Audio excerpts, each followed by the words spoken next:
Hi hello வணக்கம், இது உங்கள் சிவி ஸோன். சொல்லரும் எப்படி இருக்கீங்க? இப்போ பார்த்தீங்கன்னா லைவில் வந்துட்டு ஒரு சண்டை போகுது. என்ன சண்டை அப்படின்னா, விஜய் பார்வதிக்கும் கமருதீனுக்கும். எனக்கு தெரிஞ்சு இது வந்துட்டு கிட்டத்தட்ட 1945வது வாட்டி இவங்களுடைய சண்டைகள் சேர்றது விலகிறது நடக்கும்னு நினைக்கிறேன். அவ்வளோ விஷயம், அவ்வளோ வாட்டி வந்து சேர்றாங்க விலகிறாங்க. இது ஏன் தொடர்ச்சியாக பண்ணுறாங்க? ரெண்டு பேரும் விலகிட்டு போக வேண்டியதானே. ஆனால் விட மாட்டார். அமித் அவர்கள் அழகான ஒரு சில விஷயங்கள் வந்துட்டு நம்ம கமருதீனுக்கு சொல்கிறாரு. அதை பற்றி பார்க்கலாம். அதுக்கு முன்னாடி பார்க்குற எல்லாருமே நம்மளோட சேனலை சப்ஸ்கிரைப் பண்ணிட்டு பாருங்கள், லைக் பண்ணுங்கள், கமெண்ட் பண்ணுங்கள், ஷேர் பண்ணுங்கள். இப்போ வாங்க அந்த வீடியோக்குள்ளே போகலாம். ஸோ கமருதீன் வந்து காலையிலேருந்து பார்த்தீங்கன்னா தேவையில்லாமல் ஒரு சில விஷயங்கள் பண்ணிகிட்ருக்காரு. விஜய் பார்வதிக்கிட்ட பேசி தீர்த்துக்க வேண்டிய விஷயத்தை விஜய் பார்வதியை பற்றி 24 மணி நேரம் புறணி பேசுகிறா. இன்னமும் வந்துட்டு வந்துட்டு என்னால் தான் கேமை கெட்டு போச்சுன்னு பண்ணுறா அப்படின்னு ஒரு சிம்பத்தியை கெயின் பண்ணுறதுக்கு வீட்டுக்குள்ளே இருக்கவங்ககிட்ட பண்ணுற மாதிரி ஒரு கேம் காலையிலேருந்து பண்ணிகிட்ருக்காரு. எதுக்காக பண்ணுறான்னு தெரியல. இது இப்போ மட்டும் கிடையாது, நிறைய நேரங்கள் அவன் சண்டை போட்டாவே, பார்வதி சண்டை போட்டாவே அந்த விஷயத்த பண்ணுறாரு. அப்போயே அமித் என்ன பண்ணியிருப்பார், கூப்பிட்டு யாரும் உனக்கு ட்ரஸ்டபுளாக இருக்கவங்களோ அவங்கக்கிட்ட இதை பற்றி பேசு. ட்ரஸ்டபுளே இல்லாமல் உங்களுக்காக வந்துட்டு ஆப்போசிட்டாக இருக்கவங்ககிட்ட போய் நீ பேசுகிறீ, இது கரெக்டாக அப்படின்னு இல்லை நான் விளைவிக்கிறேன்றாரு. அதுக்கப்புறம் எவ்வளோ தனியாக பேசலாம்னு சொல்லிட்டு கூப்பிட்டு போகிறாரு. அப்போ கமருதீன் வந்து என்ன சொல்கிறாருன்னா, நான் பாருக்காக நிறைய இடங்களில் நின்று இருக்கேன். இன்ஃபேக்ட் சுபிக்ஷா கிட்ட சண்டை போட்டதுக்கு காரணம் கூட வந்துட்டு இவளால் தான்றார். ஆனால் சுபிக்ஷா கிட்ட அந்த வார்த்தையை சொல்லி சண்டை போட்டதுக்கு காரணம் என்ன தெரியுமா? இவர் தலை டாஸ்கில் இருக்கும்போது அவங்க வந்து கத்தி எடுத்து அந்த இதில் குத்திடுவாங்க, அந்த பொம்மையில். அதுக்காக அவர் சண்டை போடுவார்.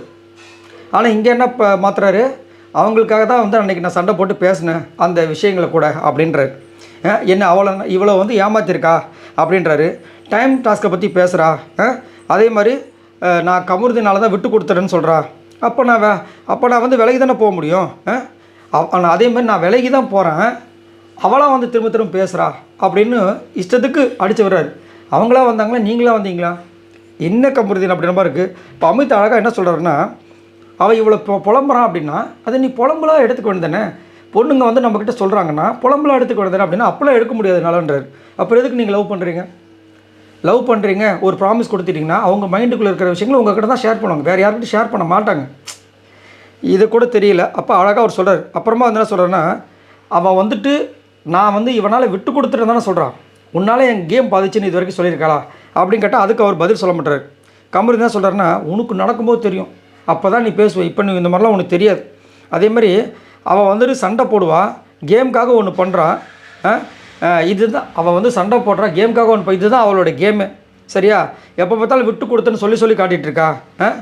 நான் தான் வந்து தெளிவு இல்லாமல் இவ்வளோ நாள் இருந்திருக்கேன், நீ தனியாக ஆடு, லவ்லாம் வேணான்னு அப்போவே வீட்டில் இருக்கிறவங்களாம் சொன்னாங்க, நான் தான் கேட்காம இதை பண்ணிட்டேன் அப்படின்னா. அப்போ நீ தனியாக விளையாடு அப்படின்னா, இல்லை அந்த மாதிரி நம்ம தனியாக பேசாமல் விட்டுட்டோன்னா அவள் அழுதுட்டு என்னால் எமோஷனல் கண்ட்ரோல் பண்ணணும், நான் வெளியே போகிறேன்னு சொல்கிறா அப்படின்ட்டு அன்றைக்கி சொல்லியிருப்பாங்களே, அதை சொல்கிறார். சொல்லிவிட்டு இதை வந்து விஜய் பார்வதி கிட்ட கேட்டுக்காதன்றார். ஏன் என்னத்தை சொல்ல.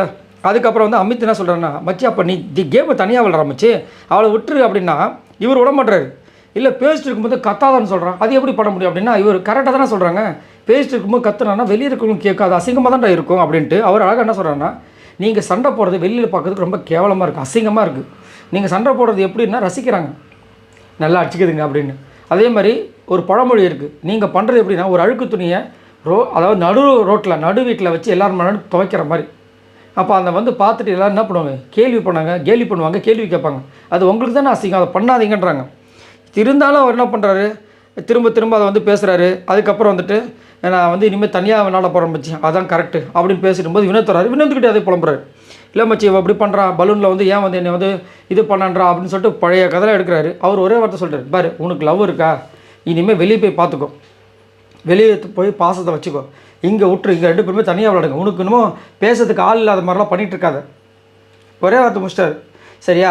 அவள் வந்து பேசுகிற உனக்கு பிடிக்கல, விட்டுரு, 2 பேர் தனித்தனியாக இருங்க, ஏன் திரும்ப பேசி வந்து இது மாதிரி பண்ணிக்கிறீங்கன்னு சொல்லிட்டு அந்த பக்கமும் பேச முடியாமல் இந்த பக்கம் பேச முடியாமல் வினோத் வந்து பதிவு பண்ணுறாரு. இருந்தாலும் இவர் வந்துட்டு இன்னொன்று சொல்கிறாரு, அந்த கேப்டன்ஷிப் டாஸ்கில் வந்துட்டு அதில் கலந்துக்கிட்ட ஆதரையுமே கனியுமே சில்லறத்தனமாக பண்ணல, இவன் வந்து சில்லறத்தனமாக பண்ணுறா அப்படின்னு நான் அவங்கக்கிட்டே சொல்கிறாரு. எவ்வளோ பெரிய வார்த்தை சில்லறத்தனம்ன்றதெல்லாம். இப்போ பார்த்தீங்கன்னா லைவில் நான் பேசிகிட்டு இருக்கும்போது அங்கே வந்துட்டு கமருதீன் வந்து கூப்பிட்டு விஜய் பார்வதி பேசிகிட்டு இருக்காரு.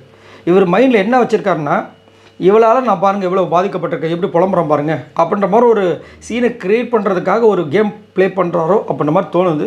ஆனால் அந்த மாதிரி இல்லாமல் தான் சந்தோஷம். ஏன்னா இவங்களுக்காக வந்துட்டு நிறைய பேர் வந்து இந்த ஜோடி வந்து சேரணும் நிறைய பேர் கமெண்ட்ஸ் தான் பண்ணுறாங்க. ஆனால் இவங்க பண்ணுற விஷயங்கள், அதுலேயும் குறிப்பாக கமருதீன் பண்ணுற விஷயங்கள் வேறு மாதிரி போய்ட்டுருக்கு. அவர் வந்துட்டு அந்த பொண்ணை தவறாக போர்ட்ரே பண்ணுற மாதிரியே, அதுவும் குறிப்பாக யார்கிட்ட பேசணும், இப்போ அமித்தை கூப்பிட்டு பேசலாம், வினத்தை கூப்பிட்டு பேசலாம், ஆனால் கனிக்கிட்ட போய் பேசுகிறாரு. கனிக்கு தெரிஞ்சதுன்னா அந்த கேங் ஃபுல்லாக தெரியும், அன்பு கேங் ஃபுல்லாக முடிஞ்சு போச்சு, வீட்டுக்குலாம் தெரிய போகுது. அதை ஏன் தொடர்ச்சியாக பண்ணுறான்னு தெரியல. அதுலேயும் பார்த்தீங்கன்னா இதை தான் சொன்னாங்க, வேறு எதுவும் பெருசாக சொல்லலை. ஐயோ ஐயோ ரொம்ப கஷ்டம். இவங்கெல்லாம் வந்துட்டு எப்படி லைஃப்பில் வந்துட்டு ஒருத்தர் விட்டு கொடுத்து, ஏன்னா நம்மளாம் மேரேஜ் ஆகி கிட்டத்தட்ட 15-16 வருஷம் ஆச்சு. மேரேஜ் ஆகிட்டாவே நம்ம விட்டு கொடுக்குறது தான் நம்மளுக்கு ஃபஸ்ட்டு லெசன். அந்த விட்டு கொடுக்குற மனப்பான்மை இல்லைன்னா அங்கே ஃபஸ்ட்டே விரிசல் வந்துடும்.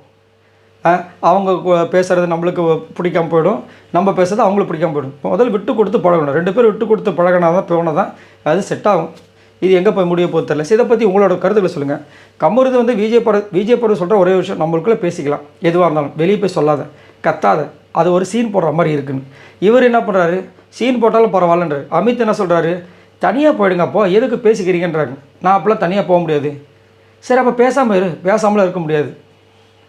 சரி பற்றி உங்களோட கருத்துக்களை சொல்லுங்கள். பாய் நண்பர்கள்.